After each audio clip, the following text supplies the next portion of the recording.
Hello and welcome to the Ouija Room, my private studio.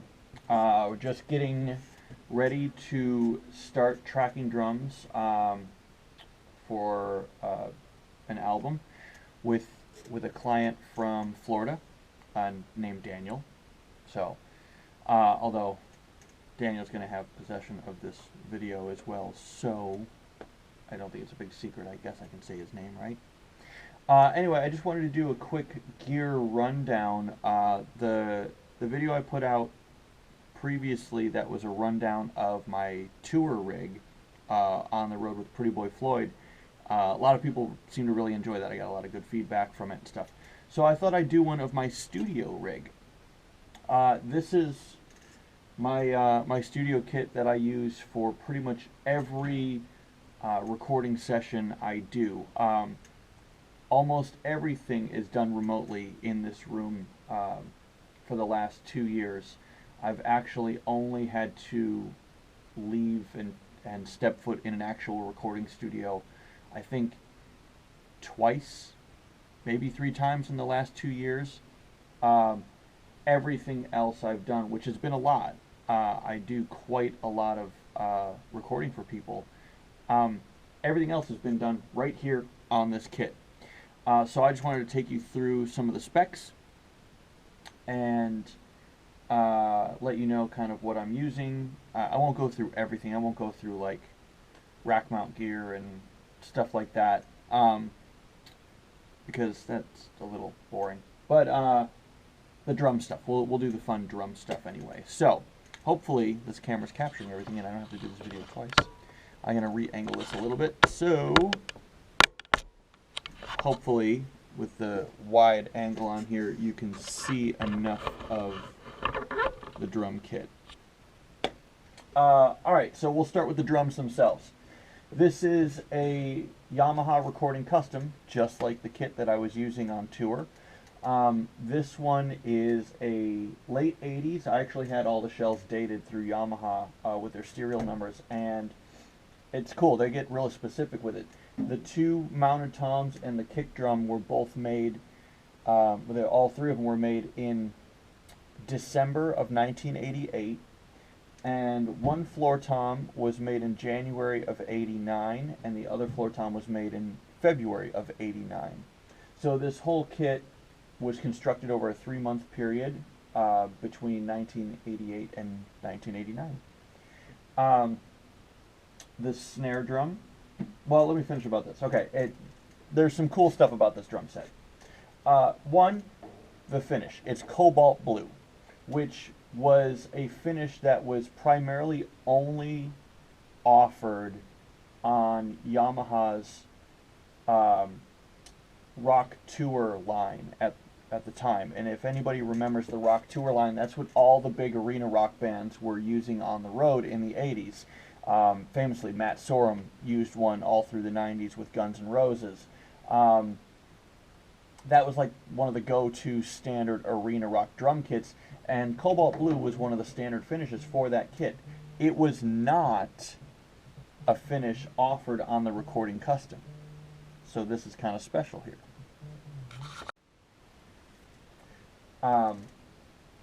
The other cool thing is the sizes.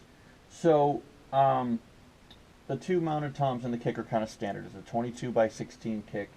I have a 10 by 10 tom and a 10 by 12 tom, and I'll get into why those are flipped backwards in a minute. But it's got 2 floor toms. It's got a 14 by 14 and a 16 by 16. Those were also not standard for the time with Yamaha Recording Customs. Most of the time in the 80s and into the early 90s, the toms were mounted like these ones are. They had no floor tom legs. They had a regular tom mount, and so they were suspended. These floor toms do not have suspension mounts. They both have floor tom legs. So it's a pretty great piece. It's kind of a rare find to have it in a color and configuration that was not standard with the Recording Custom drums. So I have a feeling this was a custom order job. I don't know who the original owner is. I've owned this kit for over a decade, and I've used it on probably 90 98% of every recording session I've done in that amount of time since I got it. So go listen to anything by any one of the bands that I work with, or any number of releases that I've done for independent musicians or whoever. It's all this drum set, all of it. Sometimes different configurations. Sometimes I won't use all the toms. Sometimes I'll just use 2 of the toms or whatever. And, but it's always this drum set. And the reason I have these toms flipped backwards here is because I favor the 12. When I tour, I always have a 12 up front. That's my favorite rack tom size, is the 12. But I do like having the option of having a second tom as well. Normally you have these flipped around, but then I ended up favoring the 10-inch all the time, and sometimes the 10, it's appropriate. Sometimes it cuts through really nice in a mix, and sometimes I need a bigger sound, so I would want to use the 12 more, and having it over in this position made it a little bit awkward for fills. And also when you pan things in stereo and you pan things around differently, you know, they tend to pan the drum kit in a mix the way it's perceived from an audience. So that would mean this drum is panned this way and this drum is panned that way, and so it sounded lopsided. So just recently I started flipping these 2 toms around, so I had the option of this, but mainly would use this. And that's kind of the philosophy. Kenny Arnoff famously uses his toms backwards, and that's kind of his exact same reasoning, rationale for it. So I just decided to give it a try, and I ended up liking it. The snare drum is also, and hopefully the video is catching this, the snare drum is also a Yamaha recording custom. This is a brass shell, and this is one of the newer ones that they just released a few years back. Mine is done in a custom matte black finish. So let me pull this up real quick. So normally you buy this and it's just brass colored, right? But I had mine done in a custom matte black powder coat finish, and then outfitted it with some new drum hoops that are also matte black to match it, although they're a little bit shinier than the shell itself, but I still think it looks cool. This snare is my go-to benchmark for every recording session. I have a lot of snare drums in my collection. I have some other ones that I'll use for certain things, but when in doubt, this snare drum always gets used. It can do no wrong. You can tune it any way you like. You can put any heads on it, and it will always sound great. And it has a really wide variety of tuning ranges as well. So if I crank it up really tight, I can emulate that piccolo snare. I've also been able to make this snare drum sound like it's 9 inches deep, just with, you know, the right tuning and the right head selection. So it's a very versatile snare. It's probably the most versatile snare I own, which is why I go with it first on any recording session. Doesn't mean it gets used every time. It just means it gets used more often than the others. For drum heads on everything, I'm using my standards, Aquarian Response 2s. I use all coated heads most of the time. Live lately I've been using clear heads, but that's mainly, as I stated in the other video, mainly because of supply shortages. But it looks like things are springing back a little bit, at least with Aquarian. So I get coated, black coated Response 2 drum heads. They're double ply. I have them on every tom. The kick is a Force 1. It's clear. It's a clear single ply head with an internal dampening ring layer, kind of like a Remo Power Stroke 3. It's pretty much the same thing. I have that on the front and the back. And inside the kick, I have a kick pillow, or I'm sorry, kick pro. It's a bass drum pillow. It's called a kick pro. It's like a weighted sandbag that has a rubber tread on the bottom so it won't slide around in your drum. You can get them in different weights. I actually have, I don't know if the camera can catch this, but I have a few of them over there. I have a bunch of them in different weights and sizes. So depending on if I need less muffling, more muffling, I can re-weight the bass drum. And they also have a really cool gothy fabric print on them that they've made for me.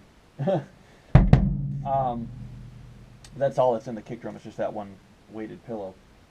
For cymbals, I always use Paiste 2002s. I don't change those up very much. I have 14-inch sound edge hi-hats, 2 matching 19-inch crashes, a 22-inch power ride, and an 18-inch china. Now, the ride and the china I will swap out depending on the needs of the song. I have a bunch of different ride cymbals that I like to choose from. Some are thicker, some have bigger bells, some are thinner, some are washier.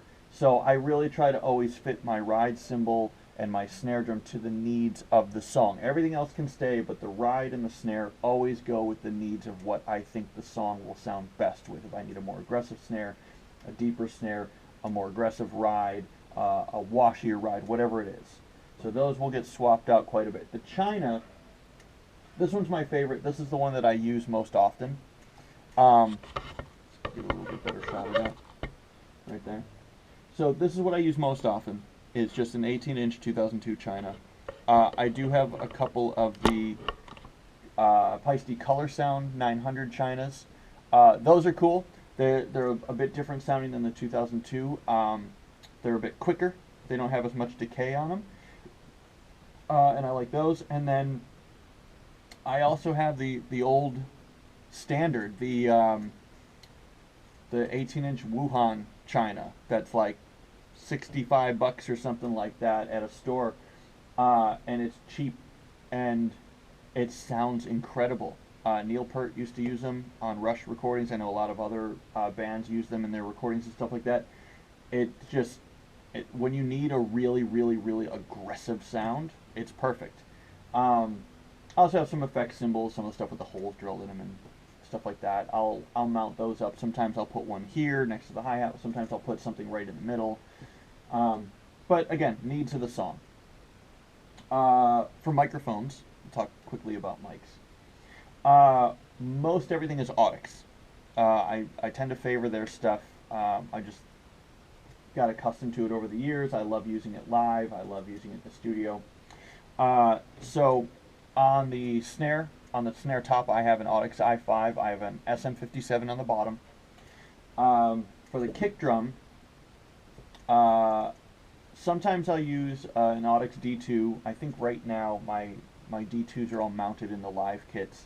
So on the front is a Shure Beta 52.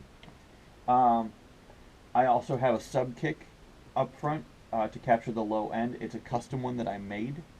It's not the standard Yamaha sub kick you can buy. This is something that I actually put together and made myself. It's a little bit bigger. It's 10 inches, so it gets a lot of really good fat low end. The two rack toms are both mic'd with Audix D2s. The floor toms have Audix D4s. My hi-hats, I have to look at this because I can't remember. Oh, I have an Audix ADX 51, which is one of their nice high-end cymbal mics. I have it mounted under my hi-hats, so that way I get a little more isolation out of them. It doesn't really interfere with the amount of attack or anything I get on them, or stick definition. That still cuts through nice and clear, but it does eliminate a lot of the snare bleed, and it does eliminate a lot of tones reflecting off the hi-hat top from, say, the crashes or something like that. Underneath the ride, too, I also mic my ride from underneath. Underneath the ride is an Audix F15, which is just one of their budget line microphones. I have a few of those for live use because they're well constructed for a live setting.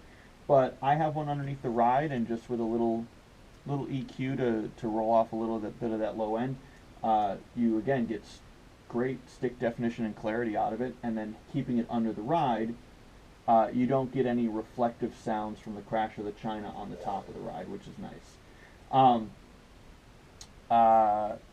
Overheads. I know my lighting is bad in here. It's terrible, so that probably just blinded everyone. But my overheads, those are Soyuz. I have a pair of FET 13 Soyuz microphones. These are handmade in Russia. I tried them out a couple years ago.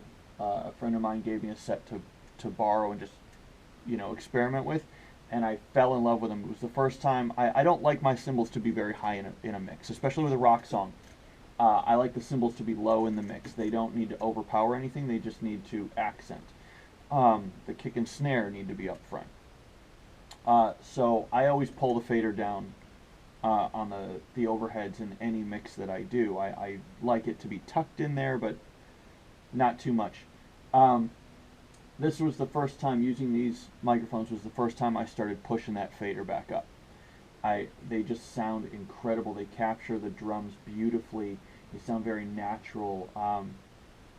Yeah, they're incredible microphones. So I use those as my overheads. All my cabling is done by Peg Hog Cables. They make really, really tough, durable stuff. I take their stuff on the road too, because it's very, very durable. I have everything. You can't see it because of the camera placement, but I have everything running just through a MacBook and through a couple of processors and a mixer and everything that the camera's actually sitting on right now. You probably hear my seat squeak a lot because I got a squeaky seat, which is not good for recording. So I always have to be very careful how I move. The way I have the room treated in here is behind me. I have soundproofing, egg crate soundproofing behind me. That also runs around the entire room. It runs around every wall. Just on this wall and the wall behind the camera, all I did was cover it with nice tapestries so it didn't look ugly. I just haven't done that to the wall behind the drums. And then across the room is stacked up in road cases and shelving units, just all my other drum sets and accessories and whatever else I need. So that pretty much runs down the studio rig for this album that I'm about to cut.